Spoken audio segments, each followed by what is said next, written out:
Ladies and gentlemen, welcome to NXT The Game, Season 2, Episode 85. We are here tonight in front of 5,803 people at the New York Carnesecca Arena. We're going to start out with a 71C+, but first, I'm going to introduce you to the 5-year-old diva who lives in my house. She is my daughter. She is in kindergarten. Her name is... Easton Ava. Easton Ava. All right. Now, she doesn't like wrestling as much as us, so she's going to sit here and listen, and she'll tell us what she thinks sometimes. Tom Phillips, Nigel McGuinness, and Steve Carino welcome us to NXT. Tom Phillips says, tonight, we're going to have one heck of a show, Easton. 71C+. Nigel was great, working with the crowd in the palm of his hands. Next in the opening match, a girls match, Easton. In a decent match, Becky Lynch, Easton, won a battle royal. The final four members were Sasha Banks, Ember Moon, and Peyton Royce, with Sasha Banks being the final elimination. Peyton Royce got the most eliminations over the course of the match, Easton. Becky Lynch, one of Easton's favorites, will be challenging Ruby Riott for the NXT Women's Intercontinental Championship match at NXT TakeOver Brooklyn 4. Peyton Royce is improving in performance skills. Easton, what do you think about Becky Lynch winning? I think it's going to be okay. She thinks it's going to be okay. 58C-. Next up, Easton, having outlasted 9 other women, the first ever 10-woman over-the-top rope battle royal to determine the #1 contendership to the NXT Women's Intercontinental Champion Ruby Riott's championship title, Becky Lynch, Easton, drops to her knees and celebrates after her friend Sasha was topped over the ropes last. Sasha looks up, but happy for her friend Becky as she claps and celebrates for her. Becky will take on Ruby Riott, Easton. All right. 65C. Let's keep going, Easton. Here we go. The camera shows Rachel Ellering in the back with Ruby Riott, Easton. That's Ruby Riott right here. That's going to be the one who Becky faces at Brooklyn 4 for the NXT Women's Intercontinental Championship. 67C+. Next up, No Way Jose defeats Murphy in 5 minutes with a sit-down crucifix powerbomb. Velvet Sky did some good work at ringside. This match got the crowd hotter. 66 for Jose, 46 for Murphy. 63, and No Way Jose with no skill improvements gets the victory here tonight on NXT. We see Aleister Black, the leader in points for the Mega 12 Juniors, across from the Revival, Easton. They team up in the main event to take on Andrade Cien Almas and the Usos. 71C+. All right.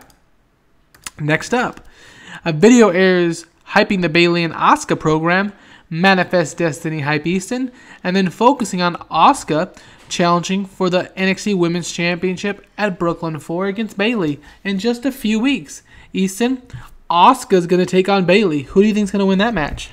Bayley. She thinks Bayley's going to win. We'll have to see. Asuka's getting better at her gimmick. 63C. All right, next up, and about that at Decent Wrestling, but little heat, Sonya Deville beats Hannah in 3:23 by submission with a modified Gogoplata. Sonya Deville, Easton, in another girls match, gets the victory. 51D+. No psychology. That's not great. Gave the crowd a breather. 65 for Deville, 45 for Hanya, whatever. And Sonya Deville gets the win, Easton. Exhausted Sonya Deville asked, as is given a microphone after defeating Hanya, a local worker from NXT this evening. Sonya looks at the crowd, Easton, as they boo and smirk. Sonya says, "It's a joke, a travesty, and an injustice that I was included in the Battle Royal. I was not included in the Battle Royal to see who faces Ruby Riott for the NXT Women's Intercontinental Championship." Regal says, "Sonya, I hope you took notice." Or excuse me, Regal says, "Sonya, I hope you took notice." 58C-.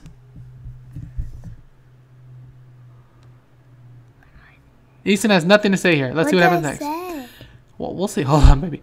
The camera shifts to William Regal, who just saw Sonya Deville and turns around running into Bobby Roode, which causes the fans to cheer. Bobby Roode gets straight to the point. Bobby says he wants to teach the NXT Tag Team Champions, the Authors of Pain, Akam, and Razor a lesson.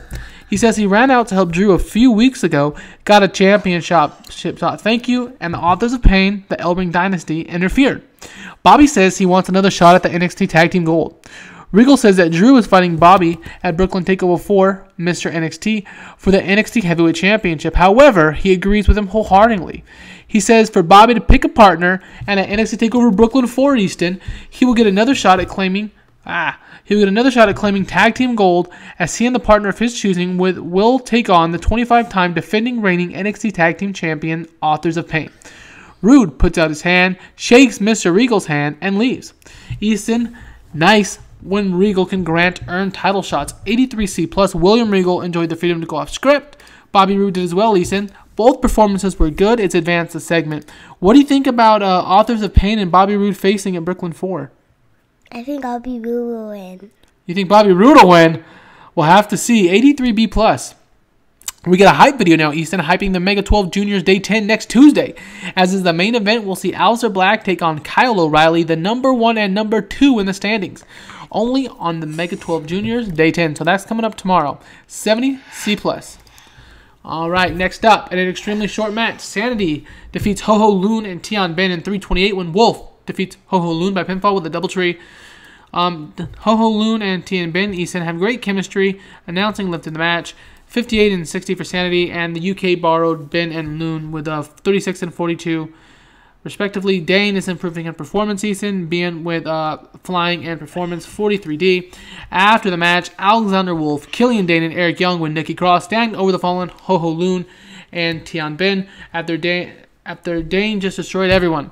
Sanity is making good on their promise, Easton, to climb back up the tag team ranks. And there's Nikki Cross, Easton, 69C+. Next up, we see Andrade, Cien Almas, Zelina Vega, and the Usos in the back getting ready and discussing plans. Easton, they're going to take on Aleister Black and the Revival in the main event, 75B-, and we advance the Paranoia storyline.